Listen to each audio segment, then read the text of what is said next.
Hillsborough Police, detectives from both agencies were all involved in this. We ended up taking the gentleman in custody about an hour ago. He was hiding in an unoccupied apartment that he forced entry into. He did not belong there. He had no reason to be inside there. He was actually hiding inside of a hallway. He was taken into custody without incident, and he's already lodged back in our jail. He is facing new charges now, which are the escape in the second degree, and then also he's going to have a burglary charge for breaking into that apartment that he was hiding in. Like I said, he's back in our custody. The trial that was supposed to go this week has now been canceled, and they will reset that later down the road. So. Danny, this is not like a DUI suspect, a theft suspect. I mean, this is a dangerous guy. Yeah, so the individual was actually on trial. Pull up the charges here. Murder in the second degree, unlawful use of a weapon, 2 counts of burglary in the first degree, felony and misdemeanor elude. The difference is on vehicle and on foot, so there's both of those. Reckless driving and reckless endangering. Those are the charges that he was facing in his current trial. And like I said, he'll have new charges from the incident that stemmed from today's escape. Clearly a guy you wanted to get, though. Absolutely. I mean, any escape is taken very seriously in our eyes. Court security takes it extremely seriously, as do we. Anyone who escapes our custody, our number one priority is getting them back. So, obviously, yes, with the murder and second degree charge, it brings a little bit more apprehension toward the community. That's why we're able to are happy to be able to bring him back into custody. How did he get away from deputies in the first place? So he is assigned. 2 deputies are assigned to him. The deputies don't stand next to him during a trial. As you can imagine, that probably maybe a little intimidating. It's not how this works. He was able to run by. And were there any other deputies in the courthouse? Yes, there's multiple deputies throughout the courthouse, our court security team, but they're also assigned different trials as well. They may have a different adult in custody that's with them. The security at the front is not actually the sheriff's office. That's a different entity that runs that. So they weren't made aware right away when this individual ran. But would you guys call this a failure on your guys' part to keep this man in the courtroom? I wouldn't call it a failure. What I would call it is we need to reassess how we do things. What took place here, in evaluating the actual circumstances in this incident alone, it could change things. We're always looking to do better, so absolutely we can look back at this. Unfortunately, when it comes to removing the restraints, that's what Oregon law requires us to do. So leaving those on, there is a process to get that to happen, but it's a hearing that would have to take place. I'm learning more about this as the day goes on, and obviously maybe that's something we can reassess down the road when it comes to individuals who have, eluded in the past. Has anything like this happened before? I'm sorry, I can't hear you. Has anything like this happened before? Not that I can remember. Clearly, things will probably change when he goes back to trial.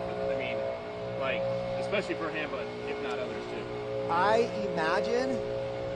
You guys want to wait a minute? Oh yeah, she's gonna. She's going away. Okay. I imagine they are going to push for the hearing to allow restraints to be on during his trial, the one that comes up. But that's for the courts, the DA's office, and our court security to go through that process, and that determination will be made at a later time. Is there any discipline being considered against the deputies, or is it? I don't know, and like I said, an internal process will go through. We'll evaluate the incident to see if anyone did anything wrong, to see if anything needs to be changed. But it's too early to understand that right now. How did you guys know he was in that apartment? We got a tip actually from the individual who's upstairs. The individual upstairs knew the family that lived there.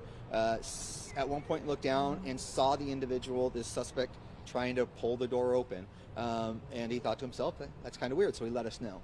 When we approached that sliding back door, it was unlocked. We were able to pull it right open. We were able to contact the homeowner. They said, no one should be in my apartment. Please go in there and check it out. And yeah, he was in the back bedroom. I think he was in the kid's bedroom, hiding in a closet. Did he enter through the back slider? That's what we believe. Because the front door was deadbolt locked. There was no other signs of forced entry other than that glass sliding door, which appeared to be that he broke it open. Any evidence that he was helped by anybody? Not that we know of right now. And we are looking into that. We're checking, his jail calls. We're checking to see if there was anything else that, someone trying to aid him or help him get away. That's obviously being looked into. Then you guys with catching this guy before nightfall is probably a key for you guys. I mean, if you didn't get him here in the first few hours, it probably would have been tough. It would have been tougher the longer it goes on. I think the number one thing that helped us get get him into custody so quick is the teamwork between Washington County Sheriff's Office and Hillsborough Police. We got help from TriMet as well. We asked them to stop service in that general area, picking people up.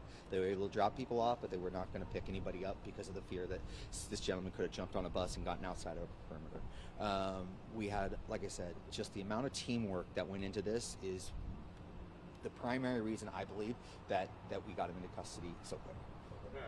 Throughout the whole search, how big was the search area? The search area obviously started from the courthouse, and we got as far as I believe 6th, and baseline area 6th and Oak. We had two short foot pursuits where we were able to see him, but he was able to run away from the deputies.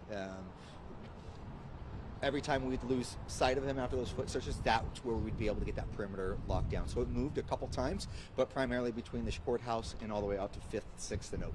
And what resources were used today? I saw K9s, drone. Can you explain what you're K9s, drones, patrols. There was a lot of undercover detectives out there in unmarked cars looking, just doing the same thing that we were doing, just in uniform. So that's the resources that we had out there right now. We didn't have any of our TAC units out there or anything like that. Had the night gone on, who knows what else we would have brought out. We were looking to try to get our plane up as well, but in a situation like this, the drones are probably our best weapon when it comes to locating individuals who are hiding. Anything else? Did he shed his shoes or clothes or Yeah, anything? he left his shoes in the courthouse. So he did leave some clothes at one point. He tried to take them off in an alley, I think around 3rd Street, but I don't know exactly how much clothing he had. When we took him into custody, he had his court pants on and a tie-dye T-shirt. I don't know where he got that from, whether he took it from the house or he got it somewhere along the time he was running. Dan, is this a situation where he escapes?